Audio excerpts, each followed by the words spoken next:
안녕하십니까. 자, 여러분 지난 시간에 이어서 물권법 시작이 되었습니다.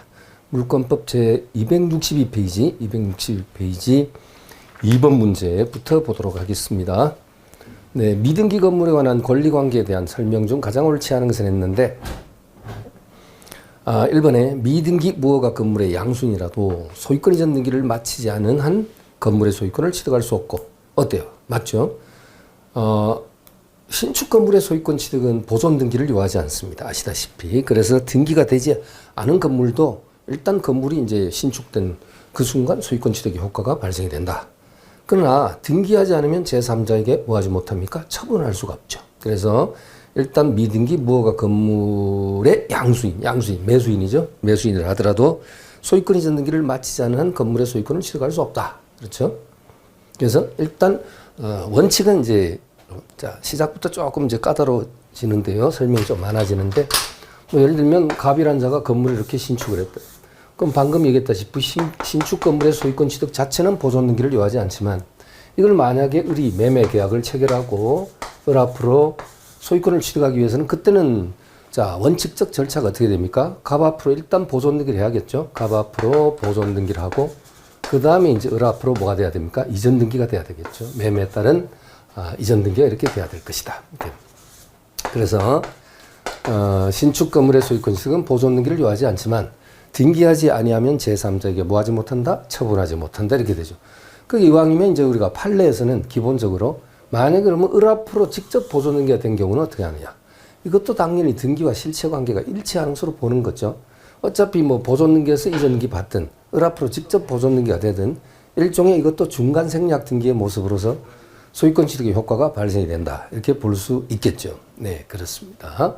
네. 그래서 1번 질문은 일단 뭐 미등기 무허가 건물의 양수인이라도 소유권 이전 등기를 마치지 않은 한 건물의 소유권 취득할 수 없고 맞고요.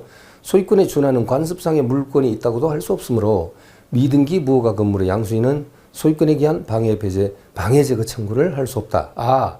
아마도 이제 앞에 잘 설명되어 가다가 결정적으로 물권적 청구에 대한 표현이 나왔네요. 그 말은 뭐냐면 일단 이 건물을 누군가가 병이 침탈하고 있는 상태다. 병이 이렇게 침탈하고 있는 상태라더라도 얘가 얘 앞으로 일단 등기가 이게 안 됐다면, 등기가 되지 않았다면 얘는 소유자라고 할 수 없다. 그렇죠? 소유자라고 할 수 없기 때문에 얘가 얘를 상대로 해서 소유물 방해 제거 청권 또는 방해 배제 청권 행사하지 침탈 내지 방해를 했다 하더라도 물권적 청권을 행사하지는 못한다. 그럼 누가 해야 된다? 갑이 해야 된다. 이 말이네. 갑이. 그래서 을은 물권적 청권, 물청을 행사하지 못한다. 이런 지문입니다. 예, 옳은 지문이요. 옳은 지문. 그 다음에 2번. 자, 소액임차인의 우선 변제권에 관한 주택임대차보호법 8조 1항 후문이 자, 소액임차인 하면 뭐 아시겠습니다만은 주택임대차보호법상 뭐 보증금 중 뭐 일정액에 대해서는 일단 최우선 변제가 되고 물론 주택인도와 주민등록을 갖추었다는 그 같은 대항 요건을 갖춘 경우에는 그 같은 이제 제3자에 대한 대항력이 발생되고 또 확정일자까지 갖춘 경우에는 그 순서에서 등기한 것과 동일한 어떤 효력을 부여하죠.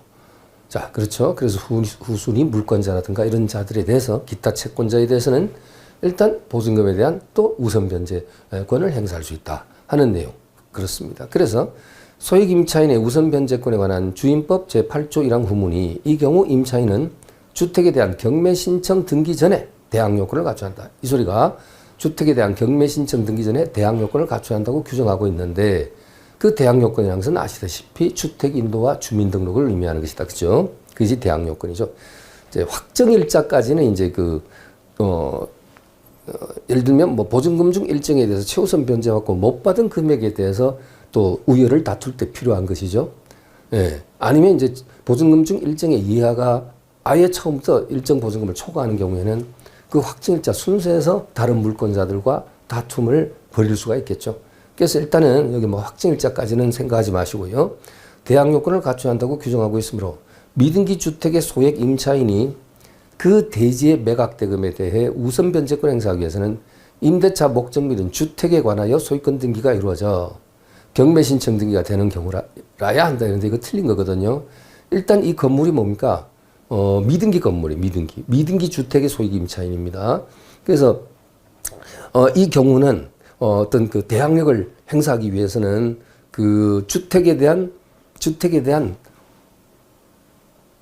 소유권 등기가 이루어져서 경매 신청 등기가 이루어지는 그런 경우라야 대항력을 행사할 수 있다라고 표현하고 있는데, 이렇게 표현하고 있으면 이건 주택임대차 보호법상의 이 8조 2항의 규정, 8조 1항의 이 규정 취지를 뭐랄까요?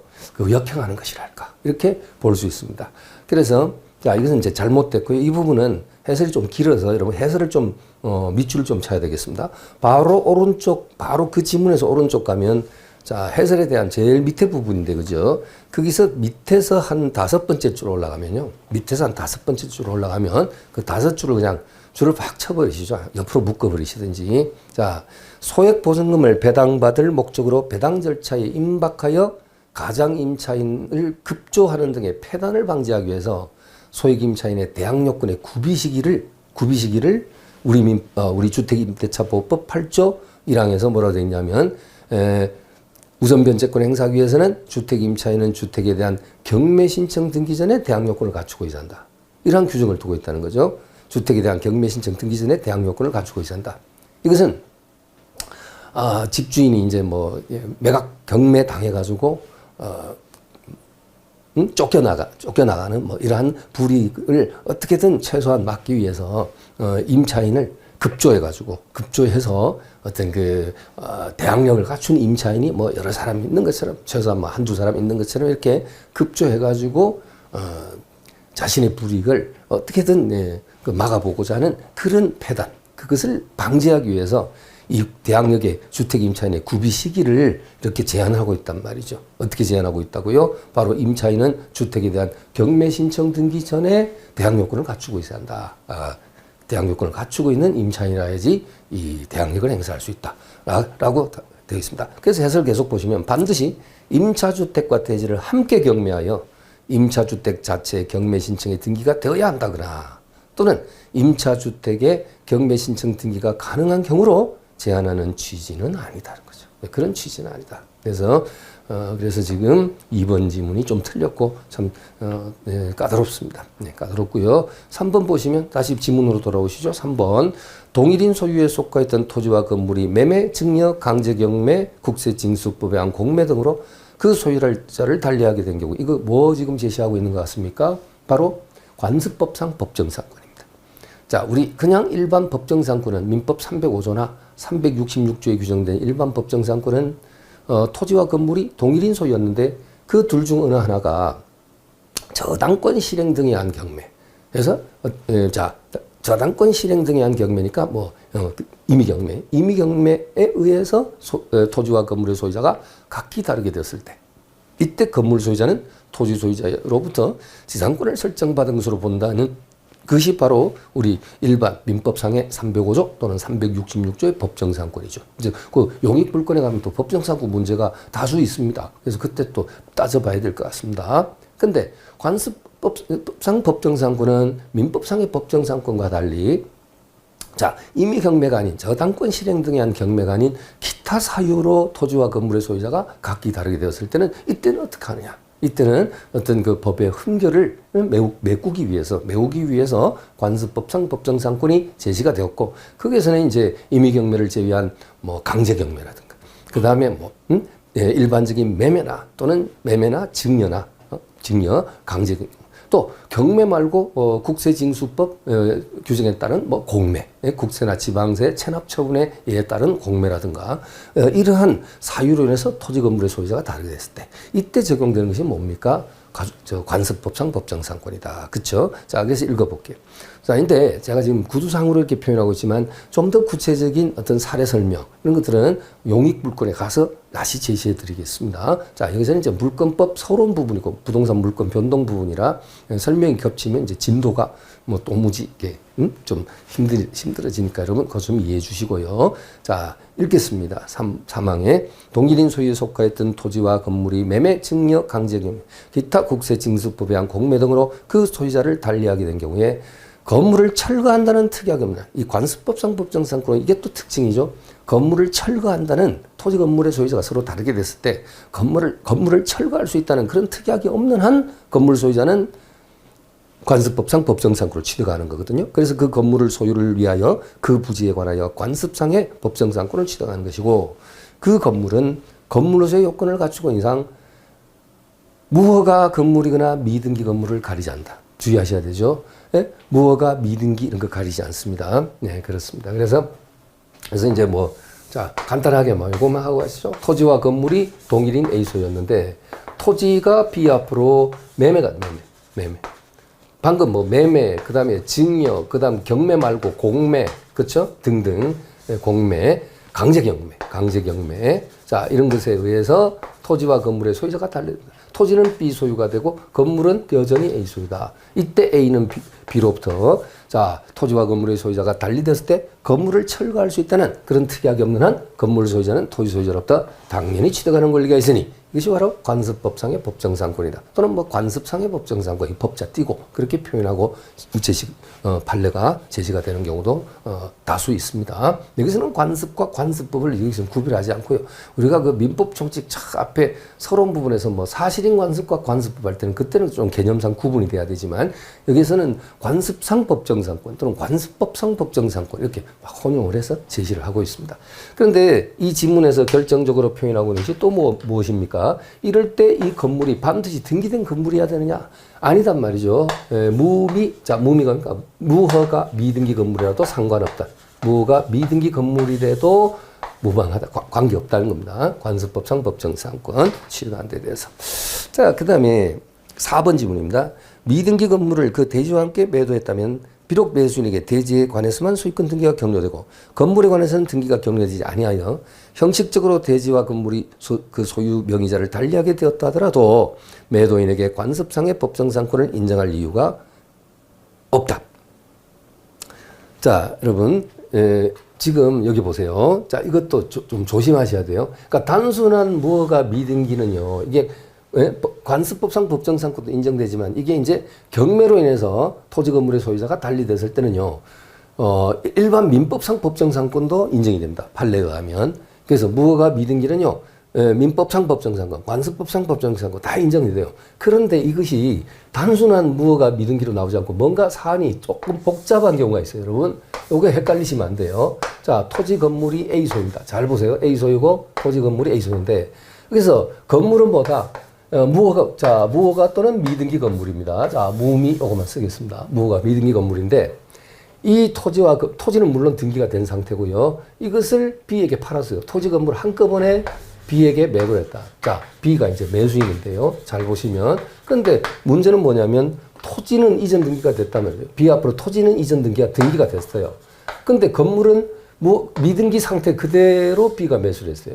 그러면 지금 또 토지 위에 건물이 지금 있는 상태에서 여기서 이제 이 B가 어떻게 했냐면 절차가 복잡하죠. B가 이 토지를 C한테 매도를 했어. C한테 매도를 했고 건물은 여전히 자기 소유를 지금 가지고 있단 말이죠. 이때 토지와 건물의 소유자가 다르게 됐을 때 여러분 이제 B가 이제는 매도인이 된 거예요.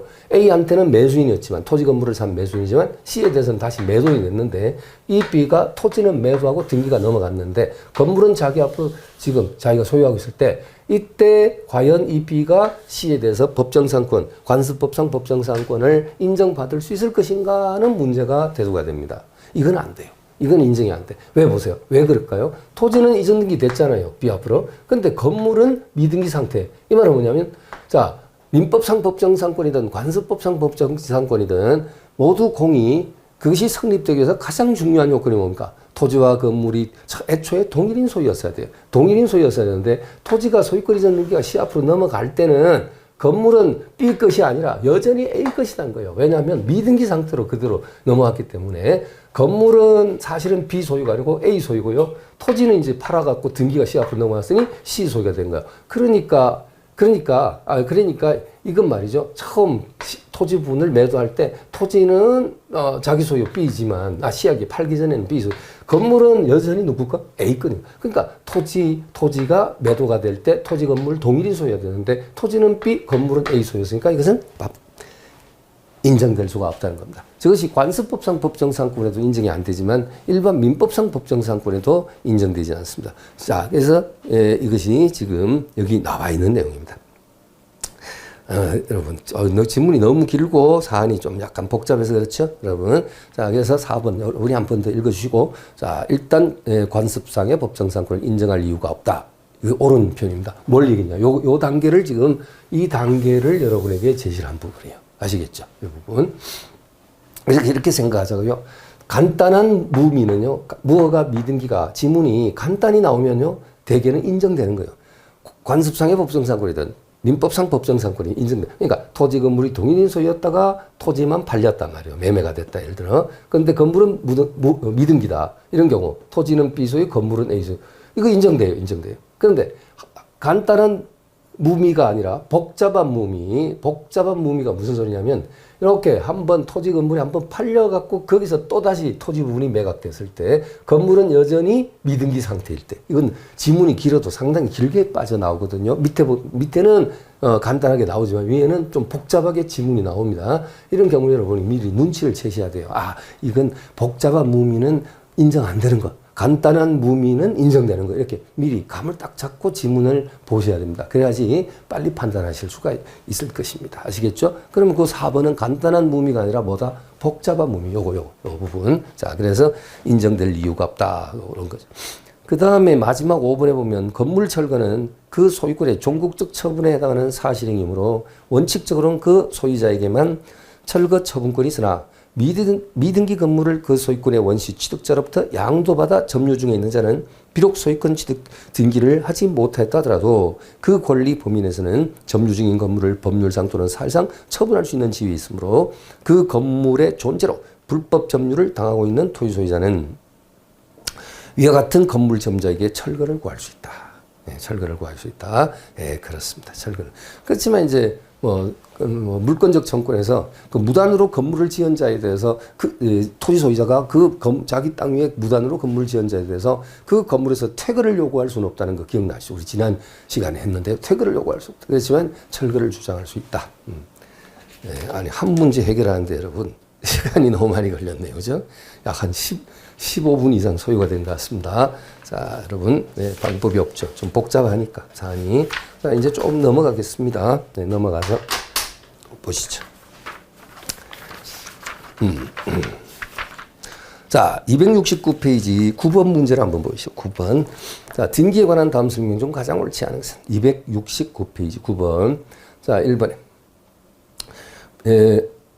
자, 부동산에 관한 등기부상 소유권 이전 등기가 격려되어 있는 이상 이런 그 절차 및 원인이 정당한 것이라는 추정을 받게 되는 것이다. 자, 우리가 등기의 추정력 하면, 등기의 추정력 하면, 권리 추정력, 원인 추정력, 그 다음에 절차 추정력, 뭐 이런 것들이 인정이 되죠. 권원절, 권리, 원인, 절차 추정력. 자, 어떤 자 앞으로 등기되어 있으면 그 자가 진정한 권리자인 것처럼 추정된다. 적법 원인과 적법 절차에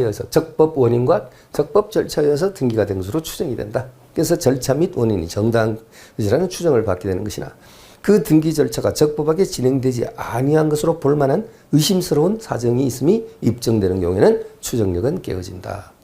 맞고요. 판례. 2번 가등기는 원래 순위를 확보하는데 그 목적이 있을 뿐이므로 순위 보전의 대상이 되는 물권 변동의 청구권이 그 성질상 양도될 수 있는 재산권이 하더라도 가등기상의 권리는 본등기를 한 후에만 양도할 수 있다. 틀렸습니다. 가등기상의 권리도요. 가등기에 대한 부기등기 형식으로 양도할 수 있다는 겁니다. 그럼 가등기상의 어떤 소유권 이전 청구권이죠. 소유권 이전 청구권 이런 것도 소유권 이전 청구권 가등기 될 수 있는 권리가 어떤 권리입니까? 여러분 가등기 될 수 있는 권리가 어떤 권리예요? 정지조건부 권리나 자 정지조건부 권리 우리 정지조건부 여러분 잘 정지조건부 권리 조건 성취되면 그때부터 효력 발생되는 거 있지 않습니까? 정지조건부 권리 그 다음에 이제 시기부 권리 기한이 도래되면 효력 발생되는 시기부 권리 이런 것들 그 다음에 장차 발생할 청구권 이런 것들을 우리가 가등기를 할 수 있어요. 가등기.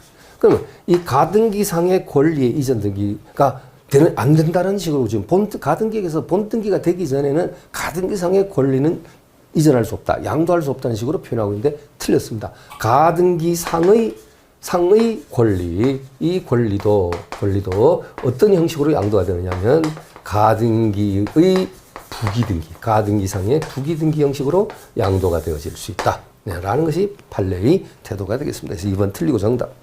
3번 부동산에 관하여 소유권 이전 등기가 맞춰져 있는 경우 그 등기 명의자는 제3자에 대해서뿐 아니라 그 전 소유자에 대해서도 적법한 등기 원인에서 소유권을 취득한 것으로 추정된다. 뭡니까? 권리 추정력이죠. 권리 추정력. 그 다음에 4번 유언 집행자는 유언 집행을 위한 등기 의무자로서 등기 권리자인 포괄적 수정자와 함께 유증을 원인으로 하는 소유권 이전 등기를 공동으로 신청할 수 있고, 네, 공동 신청할 수 있고, 그러한 등기를 마치는 것에 관하여 다른 상속인들의 동의나 승낙을 받아야 하는 것은 아니다. 네, 그렇습니다. 네. 자, 유언 집행자는 이와 같이 포괄적 수정자와 함께 유증을 원인으로 하는 이전 등기를 공동 신청할 수 있고, 이때는 다른 상속인들의 동의 승낙을 요구하지는 않는다.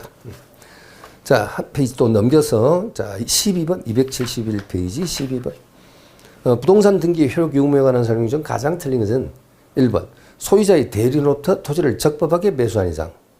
자, 설사 매수인의 소유권 이전 등기가 위조된 서류에서 격려되었다 하더라도 그 등기는 유효하다. 네, 대리로부터 토지를 적법하게 매수한 이상 매수인의 소유권 이전 등기가 위조된 서류에서 격려되었다 하더라도 그 등기는 일단 유효하다. 등기와 실체 관계가 일치한다면 네, 유효하다. 그 다음에 2번 미등기 건물에 대하여 원시 취득자와 승계 취득자 사이에 합치된 의사에 따라 승계 취득자 앞으로 직접 보존 등기. 여기 아까 설명했던 요겁니다, 여러분. 원래는 보존 등기하고 이전 등기해야 되는데 앞으로 직접 보존 등기가 됐다. 이것도 중간 생략 등기죠. 자, 직접 보존 등기를 격려하게 됐다면 그 보존 등기는 적법한 등기로서의 효력을 가진다. 네. 그래서 여러분 등기가 방금 그 1번도 그렇고 2번도 그렇고요. 등기가 권리 변동의 과정과는 부합하지 않는다 하더라도, 권리 변동의 과정과는 등기가 맞지 않는다 하더라도 그 권리 변동의 결과가 실체 관계와 부합한다면 그때는 그 등기는 무효라고 보지 않는다. 그렇죠? 설사 위조된 서류에 의해서 소유권 이전 등기가 됐다 하더라도 실체적인 권리 관계가 있다면, 설사 서류가 다소 위조돼 가지고 이전 등기가 갑의 설쪽으로 됐다 하더라도, 물론 1번 질문은 이제 갑의 대리인을 통해서 앞으로 소유권이 넘어왔는데 거기서 서류가 이제 위조된 서류에서 이전 등기가 넘어왔답니다. 그러나 당사자가 진정한 의사, 매매에 진정한 의사가 있었고 등기 원인이 있었다고 한다면 설사 서류가 다소 위조된 것에 의해서 이전 등기 됐다 하더라도 등기와 실체 관계가 일치함으로써 그 등기를 무효로 보지 않는다는 1번이었고요. 2번도 마찬가지입니다. 2번도 방금 설명드렸죠. 이렇게 보존 등기, 이전 등기 돼야 되는데 갑과 을의 의사 합치에 의해서 앞으로 직접 보존 등기 됐다 하더라도 당연히 그 등기는 유효합니다. 물론 이러한 것이 만약에 지금 공법상 어떤 부동산 등기, 특별조치법이라든가 이런 각종 공법에 의해서 어떤 그 투기를 조장하거나 탈세나 탈법의 어떤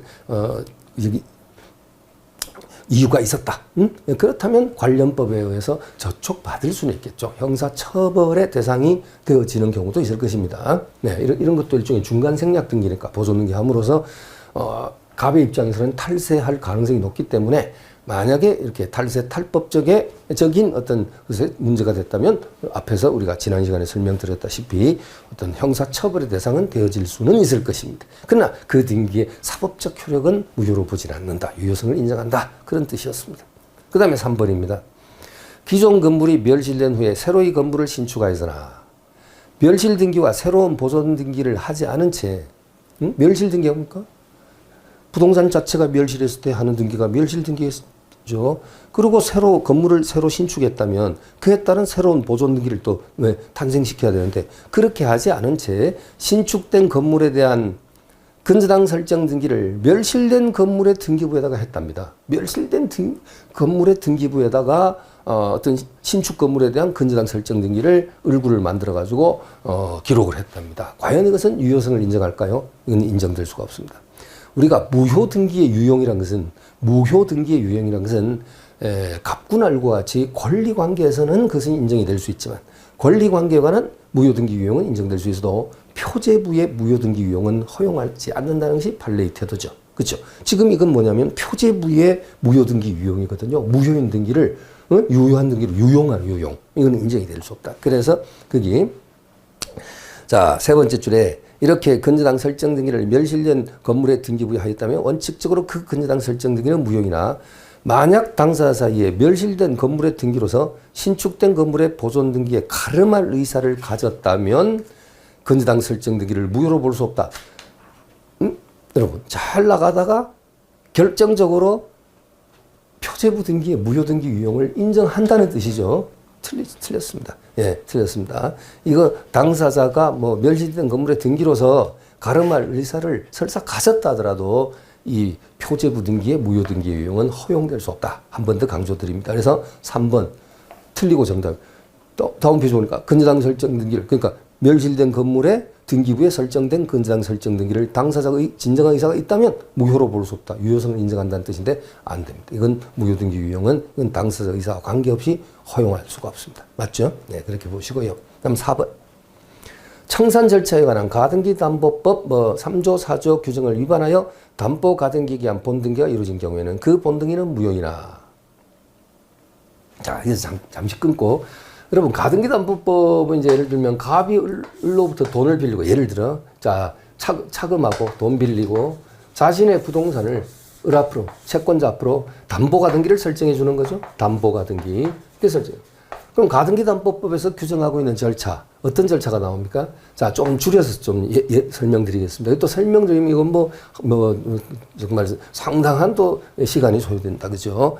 가등기 담보법 전체 설명하면 이것도 뭐 아무리 짧게 잡아도 한 2-3시간은 소요되거든요. 근데 우리는 그럴 시간적 여유는 없으니까 자, 꼭 필요한 것을 뽑아서 보겠습니다. 자, 갑이 을로부터 돈 빌리고 가등기 설정했죠. 그러면 일단 변제의가 약정한 변제의가 있을 거 아니에요. 그럼 변제의가 지나면 일단 뭘 합니까? 가등기 담보권자, 가등기 담보권자라죠. 담보 가등기 권리자 뭐 이렇게 해야 되고, 자, 이 이제 가등기 담보권자가 채무자 등에 대해서 실행 통지라는 것을 여기서 보내잖아요. 실행 통지를 하고서는 얼마를 기다려줘야 되냐? 2개월을 기다려야 돼요. 이 2개월을 우리는 뭐라 하냐면 가등기 담보법에서는 청산기간이라 그러죠. 그럼 2개월을 기다려줘야 됩니다. 응?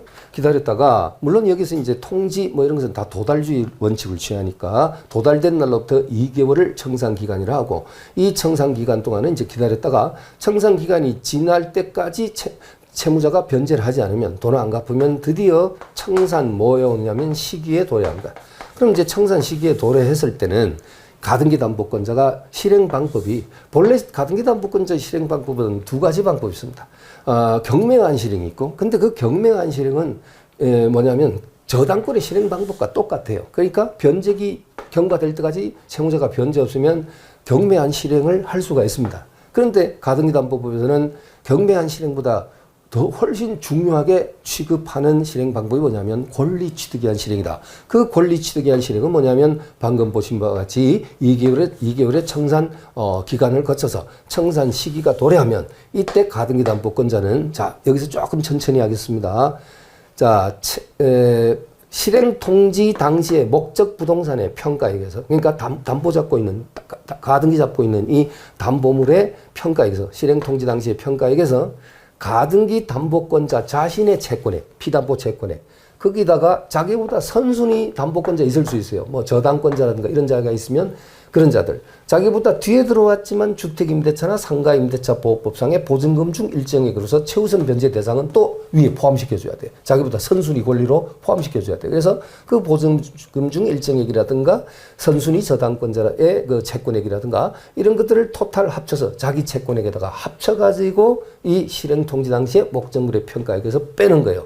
그 빼서 나온 금액을 우리는 뭐라 그러냐면 청산금이라 한단 말이에요. 청산금. 자, 여기까지 일단 설명드릴게요, 여러분. 이게 끝이 없습니다, 설명드리려면. 그래서 이 청산금을 이때,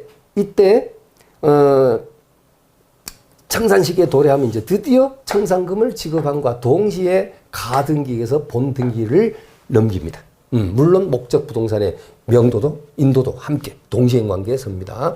자, 그렇게 해서 을 앞으로 이제 가등기에서 본등기가 되면 이때 어떻게 됩니까? 바로 권리 취득에 대한 실행이 결과를 맞게 되는 거죠. 자, 을이 드디어 소유자가 되고 이제 이렇게 갑은 자신의 부동산은 뭐 빼앗기는데 그러니까 불법적으로 빼앗긴 건 아니죠. 적법 절차에 의해서 이제 빼앗긴 결과가 되는 겁니다. 어쨌든 그래서 이러한 절차가 되는데 지금 여러분 표현하고 있는 것이 뭐냐면 이런 청산금 이런 절차 없이 지금 방금 말씀드린 이 가정기 담보법 3조 4조에서 규정하고 있는 이런 절차 없이 그냥 을이 소유권을 그냥 취득한 거. 이건 인정될 수 있냐? 이건 무효라는 겁니다. 여러분 설명이 좀 길었지만 다시 한번 보시죠. 그러면 4번 지문에서 다시 한번 보세요. 청산 절차에 관한 가등기 담보법 3조 4조 각 규정을 위반하여 담보 가등기에 의한 본등기가 이루어졌다. 이 소리가 무슨 소리인지 아시겠죠, 여러분? 이런 청산 실행 통지 그다음에 청산 기간, 청산 시기 이런 적법 절차를 거쳐서 소유권 청산금 주고 소유권 취득해야 되는데 청산금도 쉽게 말하면 안 주고 그냥 무시하고 그냥 소유권을 가져갔다. 예를 들면 이것은 무효이나. 그다음에 가등기 권리자가 청산금의 평가액을 채무자 등에게 통지한 후 했죠. 자, 여기 실행 통지. 통지한 후 채무자에게 정당한 청산금을 지급하거나 경우에 따라서는요, 지급될 청산금이 없는 경우도 있어요. 플러스 마이너스 하다 보니까 제로가 나오는 수도 있어요. 줄 것이 없는 경우도 있어요. 그래서 일단 지급할 정당한 청산금을 지급하거나 아니면 지급할 청산금이 없는 경우에는 채무자가 그 통지를 받은 날로부터 2개월. 자, 방금 했죠? 실행 통지 도달된 날로부터 2개월 청산기간. 요 2개월이 경과하면 위 무효인 본등기는 실체적 법률 관계에 부합하는 유효한 등기가 될 수 있다. 그러니까 그냥 취득하면 이런 절차 무시하고 취득하면 무효지만 이런 절차를 적법하게 거쳤다거나 아니면 계산해 보니까 줄 청산금이 없어. 그러면 바로 청산금 줄 게 없으면 바로 이 기간 지나서 곧바로 본등기 요구해서 받을 수 있단 말이죠. 그런 절차를 만약에 거쳤다면 그 등기는 유효한 등기가 될 수 있다. 어떻습니까? 당연한 표현입니다.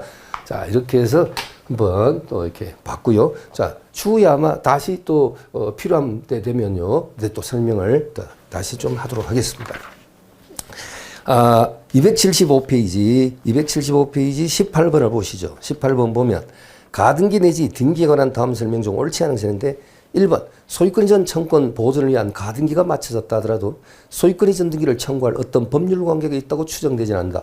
자, 여러분 주의하십시오. 주의하세요. 우리가 등기의 추정력 하면 아까 권리, 원인, 절차, 대리권 추정력이라는 것도 있는데 권원, 절대, 대리권 추정력, 권리, 원인, 절차, 대리권 추정력 이렇게 이런 추정력인데 이러한 추정력은 어디까지나 본등기에 대한 효력입니다. 본등기에서 논의되는 효력이죠. 가등기는요 추정력이 없습니다. 가등기는 어떤 효력하면 어떤 효력밖에 없어요. 순위 보전력밖에 없어요. 순위 보전력. 가등기에서 본등기 되면 그 본등기의 순위는 가등기시로 소급한다는 순위 보전력밖에 없어요. 그래서 일단 이 추정력은 없다. 그래서 1번 맞아요. 가등기는 어떤 추정되지는 않는다 했으니까 네, 맞고요. 그 다음에 2번 보시면 소유권 이전 등기가 마쳐진 경우에도 그 등기 명의자는 제3자에 대한 관계뿐 아니라 그 전 소유자에 대해서도 적법한 등기원에서 소유권 취득한 것으로 추정된다. 아까 나왔던 권리 추정력. 자, 그 다음에 3번. 등기가 원의 없이 말소된 경우 그 회복 등기가 마쳐지기 전이라도 말소된 등기의 명의는 적법한 권리자로 추정된다. 네. 말소된 등기의 명의는 적법 권리자로 추정된다. 맞고요. 4번. 가등기에 기한 본등기가 마쳐지면 순위 보전의 효력에 대해 물권 변동 시기는 가등기시로 소급한다. 틀렸죠? 물권 변동 효력은 언제? 본등기한 그때 발생한다. 그렇죠? 그래서 이것도 그러면 이렇게 잠깐 보면요. 예를 들면 갑에서 을로 가등기. 자, 가등기가 된 것이 2018년 3월 5일 그러자고요. 년은 빼고 3월 5일 2018년 3월. 을 앞으로 가등기 됐고 가등기 되어도 본등기 명의는 여전히 갑이니까 얘는 얼마든지 제3자에게 처분권을 잃지 않는다. 그럼 가등기는 처분 제한 등기가 아니다. 그렇기 때문에 가등기가 설정됐다 하더라도 본등기 명의는 얼마든지 제3자에게 처분할 수 있습니다. 그럼 이제 병합으로 처분된 것이 이제 예를 들면 4월 9일쯤 하자고요. 2018년. 자, 그 다음에 이제 을 앞으로 가등기에서 뭐가 된? 드디어 이제 본등기가 됐다. 본등기가 된 것이 예를 들면 6월 5일 그러자고요. 한 가등기 된 때로부터 한 석 달 뒤에 본등기 됐다. 그러면 어떻게 됩니까? 가등기에 의한 본등기 되면 이 본등기에 무엇이 가등기시로 소급한다? 순위가 소급한다. 순위가 소급한다. 순위가 소급하는 것이지 물권 변동 효력은 언제 발생한다? 본등기한 이때 발생한다. 본등기한 이때 물권 변동 효력. 물권 변동 효력은 본등기한 이때 발생되는 것이다. 물권 변동 효력까지 가등기시로 소급하는 거 아니다. 당연하죠. 그럼 여기서 가등기에서 본등기 됐을 때 본등기 순위는 가등기시로 소급하고 가등기와 본등기 사이에 이루어졌던 병합으로 된 등기 이거 우리 그냥 중간 등기라 그러죠, 여러분. 중간 처분 내지 중간 등기를 하는데 이 중간 등기는 등기관에 의해서 직권 말소가 되어지게 될 것이다. 예? 물론 이제 갑구에서 가등기는 갑구에 될 수 있고 을구에 될 수 있죠. 그러니까 소유권에 관한 가등기는 갑구, 소유권 이외 권리에 관한 가등기는 을구에 되겠는데 일단 갑구에서는 일물 일권주의 원칙상 하나의 부동산을 놓고 소유자가 둘이 될 수 없으니까 공유가 아닌 이상은 하나의 부동산을 놓고 소유자가 둘이 각각의 일이라는 소유권을 가질 수는 없으니까 하나는 깨질 수밖에 없어요. 그래서 가등기에서 본등기 됐을 때 중간 등기는 직권 말소될 수밖에 없죠. 물론 이게 을구란에 이루어진 소유권 이외 권리에 관한 가등기일 때는 가등기에서 본등기 되면 얘가 선순위가 되고 얘는 후순위로 빠질 수도 있어요. 그죠? 직권 말소는 면하고 남아 있을 수 있는데 문제는 을보다는 후순위로 남게 되는 그런 경우는 있을 수 있어요. 그래서 여러분 이 표현도 한번 들어두세요. 가등기에서 본등기 되면 중간 등기는 직권 말소 되거나 후순위 권리가 된다. 그래서 직권 말소 되거나 했을 때는 그건 갑구에서 이루어진 중간 등기를 얘기하는 것이고 후순위가 된다면 그건 뭐냐? 을구에서 이루어진 중간 등기일 때 얘기죠. 네. 자, 얘기 약간 좀 깊어졌습니다만 어쨌든 시험에서 중요한 것은 가등기에서 본등기 되면 무엇이 소급하느냐? 순위가 소급한다. 물권 변동 효력은 결코 소급하지 않는다. 그건 본등기한 그때 발생된다. 라는 것을 여기서 표현하고 있습니다. 그래서 4번이 틀리고 정답이네요. 왜요? 물권 변동 시기는 가등기시로 소급한다 했는데 네, 틀렸죠, 여러분. 이렇게 이제 보시고요.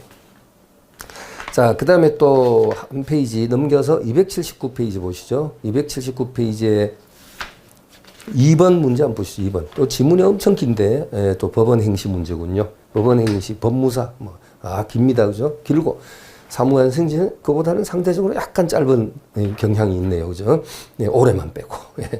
자, 2번 보겠습니다. 틀린 것은 1번 민법제 187조에서 등기 없이 소유권을 취득하는 경우에도 이를 법률행위에 하여 처분하려면 미리 물권의 취득에 등기를 하고 그 후에 법률행위를 원인으로 하는 등기를 격려하여야 하나. 맞죠?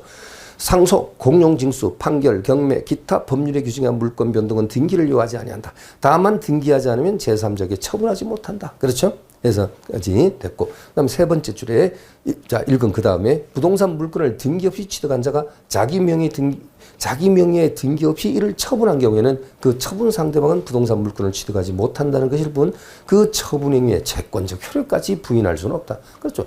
어차피 당사자 사이에 약속은 그러니까 이거 여러분 말을 복잡하게 하고 있는데 사실 이겁니다. 자, 이겁니다. 네. 자,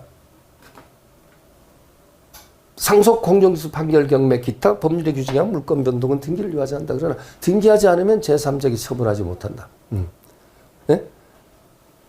그렇죠? 그러니까 만약에 등기되지 않으면 제3자의 처분을 등기하지 않은 상태에서 제3자에게 처분했다면 그 자가 소유권을 취득할 수 없다. 권리는 취득할 수 없지만 그렇다고 해서 당사 사이에 그 채권적 효력, 즉 약속의 효력까지도 없는 것이 되느냐? 그건 아니죠. 원인은 남아있는 거죠. 채권적 효력이고 채권적 효력, 물권적 효력. 우리가 채권적 효력은 원인이요 약속, 물권적 효력은 원인에 대한 결과, 약속에 대한 이행 이렇게 보시면 되겠습니다.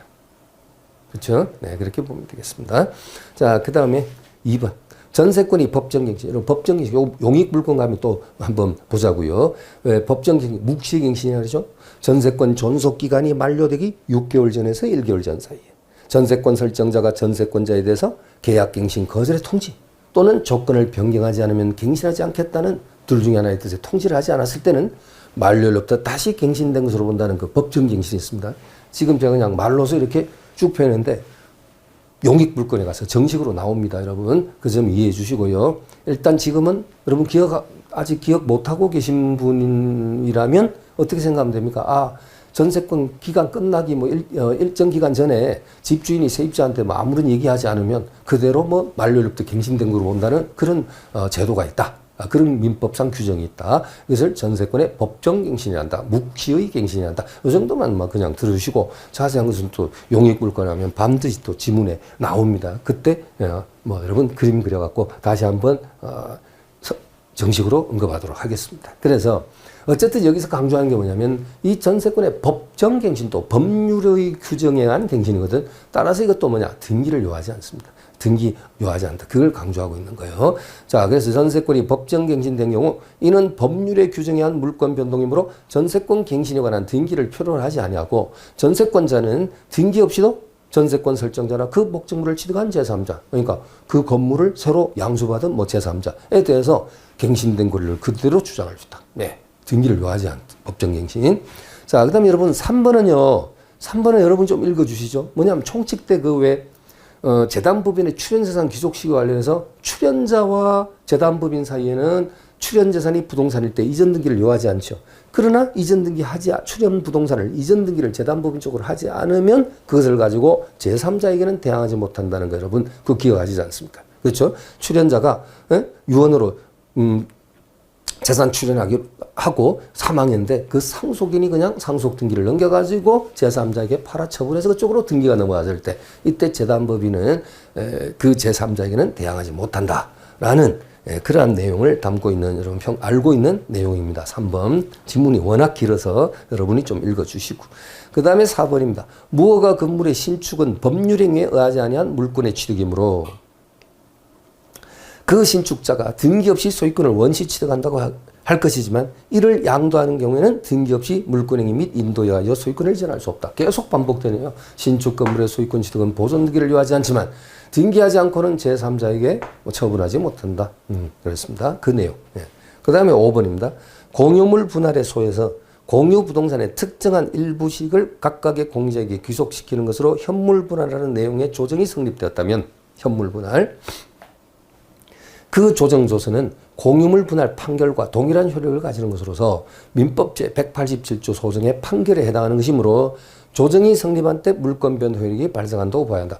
이건 좀 조심해야 되겠네요. 우리가 민법 187조에서 상속 공용징수 판결 경매. 자, 상속 공용징수, 토지 수용, 그죠? 공용징수, 판결 경매.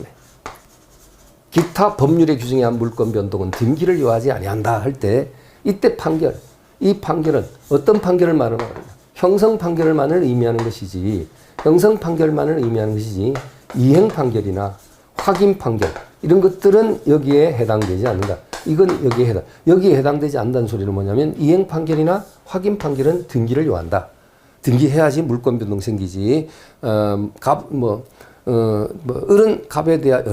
을에 대하여 소유권의 전등기를 이행하라. 이런 판결들은 당연히 등기해야지 물권 변동 생기고 등기를 요하지 않는 판결, 그것은 형성 판결. 형성 판결로서 이제 대표적인 것이 바로 공유물 분할 판결인데, 그죠? 공유물 분할 판결인데 그 공유물 분할 판결인데 등기를 요하지 않는 형성 판결에 해당되는 이 판결인데 그렇다 하더라도 여기 보시면요.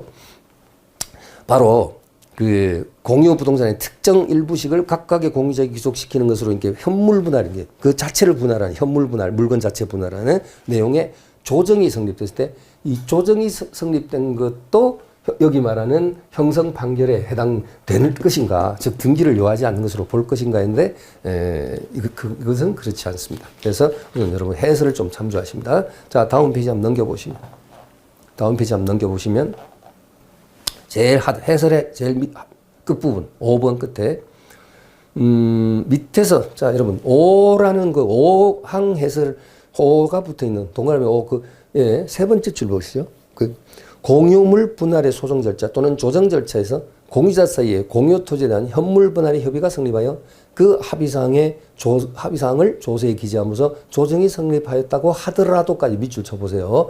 이렇게 해서 조서에 기재하면서 조정이 성립됐다 하더라도까지 밑줄 쳐보시고요. 그 다음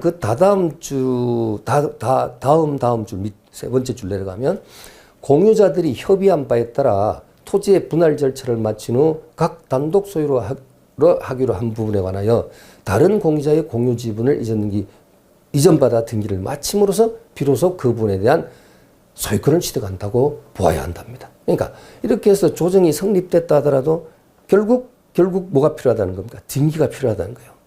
등기가 필요하다는 거. 그러니까 다른 공유자로부터 자, 협의한 바에 따라 분할 절차를 마친 후 등기를 넘겨받음으로써 소유권을 취득한다고 봐야 한다. 이건 아주 좀 까다로운 어떤 예외적인 사항이라고 볼 수 있습니다. 그래서 5번 여러분 봤고요. 그 다음에 오른쪽 페이지 제일 밑에 5번 한번 보세요. 5번. 자, 지금 281페이지 5번. 자, 부동산 물권 변동에 대해서 옳은 것은 있는데 1번 부동산에 관하여 포괄적 유증을 반자는 등기하여 소유. 자, 포괄적 유증은 상속처럼 등기를 요하지 아니한다. 상속, 공용서, 판결, 경매. 자, 등기를 요하지 않는 물권 변동. 포괄적 유증은 상속과 마찬가지로 등기를 요하지 않는 물권 변동. 그다음에 2번 부동산 경매 절차에서 매수는 매각대금을 납부하고 소유권 등기를 마칠 때 소유권 취득하는 게 아니라 경매는 뭡니까? 매각대금 완납 시 소유권 취득한다. 매각대금 완납 시 경락인 내지 매수인이 경매 절차 매수인이 매각대금을 완납했을 때 소유권을 취득한다. 자, 그 다음에 자, 2번 틀렸고요. 매각대금 납부하고 이전 등기를 마친 때가 아니고 3번 소유권 이전의 약정을 내용으로 하는 화해조서가 작성된 경우 등기 의무에 관계없이 소유권 취득한다. 화해조서가 작성된 경우 등기 의무에 관계없이 소유권 취득한다. 이건 방금 그 공유관계에서 어떤 그 조정조서처럼 이것도 지금 틀렸는데요. 이 해설 참조 좀 하세요. 잠시 다음 페이지 갔다 옵니다.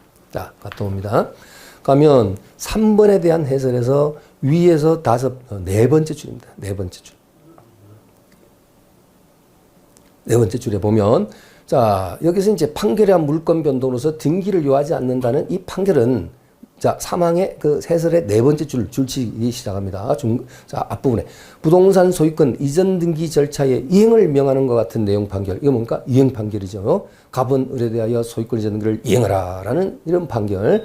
또는 소유권 이전의 약정을 내용으로 하는 화해조서. 이것은 여기에 포함되지 않는다. 여기에 포함되지 않는다는 소리는 뭐냐? 등기를 요한다는 얘기죠.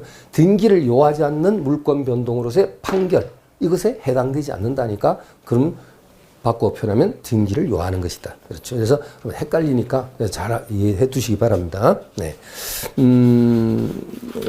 그 다음에, 자, 좋습니다. 다시 또 앞으로 돌아와서 4번 지문입니다. 4번 지문 보면 등기는 물권의 효력 발생 요건이고 효력 존속 요건이 되는데 이거 조심해야 돼. 요즘 시험에 이것도 잘 물어봐. 등기는 물권 변동 효력 발생 요건이지 존속 요건이 아닙니다. 효력의 존속 요건이 아니다는 거예요. 아니다. 만약에 등기가 효력 존속 요건이라면요. 어떤 등기가 예를 들면 어떤 저당권 설정 등기가 돼 있어요. 갑의 건물에 을 앞으로 저당권 설정 등기가 돼 있는데 그 저당권 등기가 어느 날 불법으로 말소가 됐다. 자, 여러분 불법 말소 아시죠? 말소돼야 될 원인 없이 불법적으로 말소가 됐단 말이죠. 그럼 이런 경우에는 어떤 등기의 요건이 됩니까? 말소 회복 등기의 요건이죠. 불법으로 말소된 권리를 다시 복구하는, 회복시키는 말소 회복 등기 요건인데 만약에 등기가 물권 변동의 효력 요건이자 동시에 그 효력의 존속 요건이라 한다면 불법으로 등기가 말소됐다 하더라도 권리가 없어져 버립니다. 권리가 바로 없어져. 저당권이 아예 없어진다 이렇게 봐야 되죠. 그러면 그거는 가당치 않죠. 그래서 등기는 효력 발생 요건이지 효력의 존속 요건이 아니다. 왜냐하면 불법적으로 말소되면 당연히 말소 회복 등기 절차에서 회복되게 되면 종전 말소되기 전 그 순위와 효력을 그대로 보유받는 그런 효력을 인정받아야 된다는 것이죠. 그래서 4번 틀리고 효력 존속 요건이다. 그것이 틀렸죠. 그죠?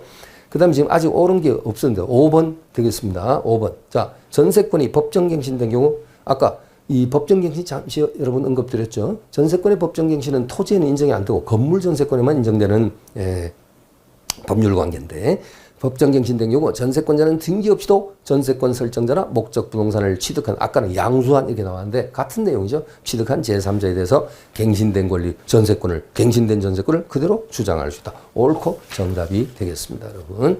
자, 잠깐 쉬었다가 다음 시간에 또 이어서 동산물권 변동 한번 넘어가 보도록 하겠습니다.